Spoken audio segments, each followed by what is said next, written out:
தீர்மானம் 15 கழக கொள்கை பரப்பு இணை செயலாளர் தம்பி திரு லயலாமணி அவர்கள்.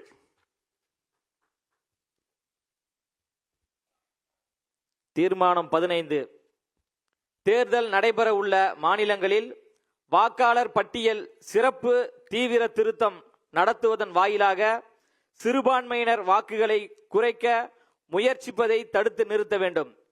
சட்டமன்ற தேர்தல் நடைபெற உள்ள மாநிலங்களில் வாக்காளர் பட்டியல் சிறப்பு தீவிர திருத்தம் மேற்கொள்ள இந்திய தேர்தல் ஆணையம் முடிவு செய்துள்ளது.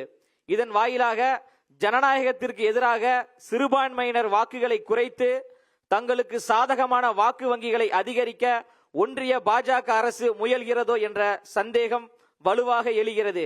எனவே இந்த நடவடிக்கையை இச்செயற்குழு வன்மையாக கண்டிப்பதுடன் இதுபோன்ற ஜனநாயக விரோத நடவடிக்கைகளை தடுத்து நிறுத்த வேண்டும் என்றும் வலியுறுத்துகிறது. மேலும் 18 வயது நிறைவடைந்த தகுதியுள்ள நபர் எவராக இருந்தாலும் அவருக்கு வாக்களிக்கும் முழுமையான உரிமையை சட்டப்படி வழங்க நடவடிக்கை எடுக்க வேண்டும் எனவும் இச்செயற்குழு கேட்டுக்கொள்கிறது.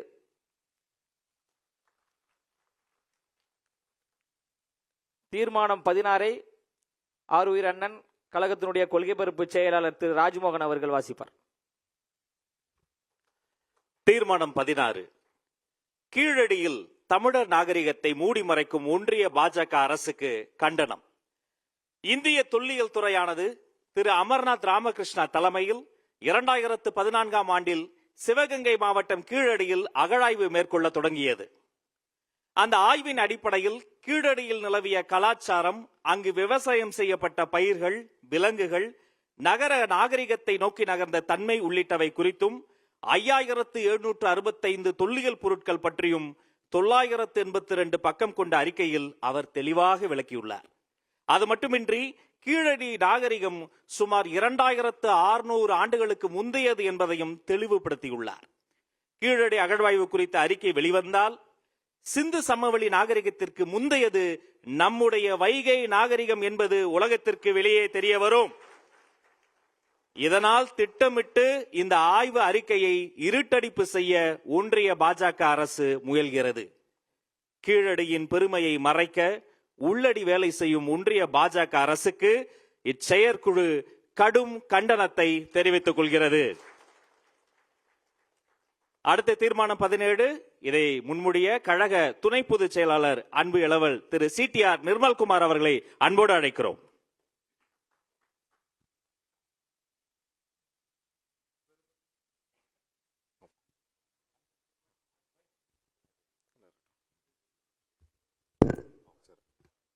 பெருமைமிகு இந்த செயற்குழுவிற்கு தலைமையேற்றிருக்கும் தலைவர் மற்றும் இங்கே வருகை புரிந்திருக்கும் அனைவருக்கும் என்னுடைய வணக்கத்தை தெரிவித்துக் கொள்கிறேன். தீர்மானம் 17 தமிழக வெற்றி கழகத்திற்கு எதிராக கபட நாடக திமுக அரசின் அராஜக போக்கிற்கு கண்டனம். ஜனநாயக அமைப்பில் ஆளும் கட்சி எதிர்க்கட்சி என யாராக இருந்தாலும் அனைவரும் சமம். ஆனால் தற்போதைய ஆளும் கட்சியான கபட நாடக திமுகவிற்கு எதிர்க்கட்சிகள் என்றாலே எதிரியாக பார்ப்பதுதான் வழக்கம். அதிலும் மாபெரும் மக்கள் சக்தியும் மக்கள் ஆதரவும் பெற்றிருக்கும் தமிழக வெற்றி கழகம் என்றாலே பயமும் மிரட்சியும் மேலோங்கி இருக்கிறது. அதன் வெளிப்பாடாகத்தான் தமிழக வெற்றி கழகத்தின் சார்பாக பொதுக்கூட்டமோ மக்கள் சந்திப்போ மக்கள் நிகழ்வோ என எந்த பொதுவெளி தனியரங்கிலும் தனியார் இடங்களிலும் என எங்கு நடத்த அனுமதி தராமல் தடுக்கிறது இந்த வெற்றி விளம்பரம் ஆடல் திமுக அரசு. இந்த அதிகார திருமீறின் உச்சமாக தமிழக வெற்றி கழகம் சார்பாக கழக நிகழ்ச்சியை ஒருங்கிணைக்கும் கிளை கழகம் முதற்கொண்டு மாவட்ட கழகம் வரை இருக்கும் அனைத்து பொறுப்பாளர்கள், தோழர்கள், மகளிர் அணியினர் காவல்துறை ஏவி தாக்கும் பொய் வழக்குகள் போட்டு மிரட்டவும் செய்கிறது இந்த திமுக அரசு.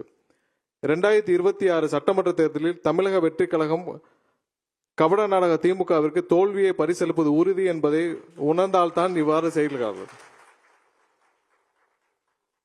எங்களுடைய வெற்றி தலைவர் ஏற்கனவே தெரிவித்தது போல எதை வேண்டுமானாலும் தடுக்கலாம், ஆனால் இயற்கையையும் மாபெரும் மக்கள் புரட்சியும் எல்லளவும் தடுக்க இயலாது. ஜனநாயகத்திற்கு எதிரான போக்குடன் அதிகார மமதியில் ஆட்டம் போடும் திமுக அரசை தமிழக வெற்றி கழகத்தின் செயற்குழு வாயிலாக வன்மையாக கண்டனத்துடன் எச்சரிக்கிறோம். திமுக பேசி வரும் மாநில சுயாட்சி முழக்கம் எங்கே போனது? திமுக பேசி வரும் மாநில சுயாட்சி முழக்கம் எங்கே போனது? மாநில சுயாட்சியும் சட்டம் ஒழுங்கையும் பாதுகாக்க முடியாத தமிழ்நாடு உள்துறை அமைச்சர் தன்னை நம்பி வாக்களித்த மக்களை படுகொலையில் தள்ளி வருகிறார். இதற்கு அவர்களிடையே பகிங்கர மன்னிப்பு கேட்க வேண்டும். மக்களை பாதுகாக்க திறனற்று கொடுங்கோல் ஆட்சி நடத்தி வரும் உள்துறை அமைச்சர் தமிழ்நாட்டின் இந்த அவல நிலைக்கு தார்மீக பொறுப்பேற்று பொது மன்னிப்பு கேட்டு, நீங்கள் சாரி கேட்பது அஜித் இளைஞர்கள் மட்டுமல்ல, ஒட்டுமொத்த தமிழர்களுக்கும் பொது மன்னிப்பை கேட்டு தனது பதவியை ராஜினாமா செய்ய வேண்டும். உள்துறை அமைச்சராக நீங்கள் நீடிக்க கூடாது என்று இந்த செயற்குழு வலியுறுத்துகிறது, தலைவருடன் ஆணையுடன். நன்றி, வணக்கம்.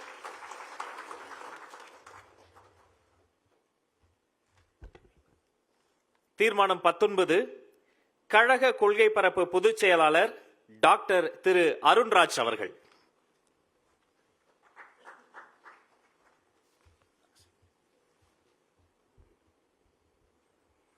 தீர்மானம் 19 தொகுதி மறுசீராய்வு.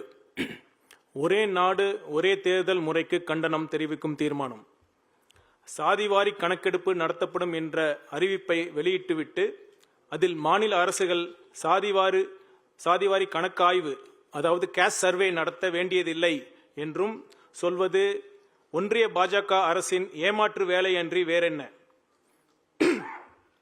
அனைத்து சமுதாய மக்களின் சமூக, கல்வி, பொருளாதார சூழல் குறித்த தெளிவான பார்வை இல்லாத கணக்கெடுப்பை எந்த சூழலிலும் தமிழக வெற்றிக் கழகம் ஏற்கவே ஏற்காது.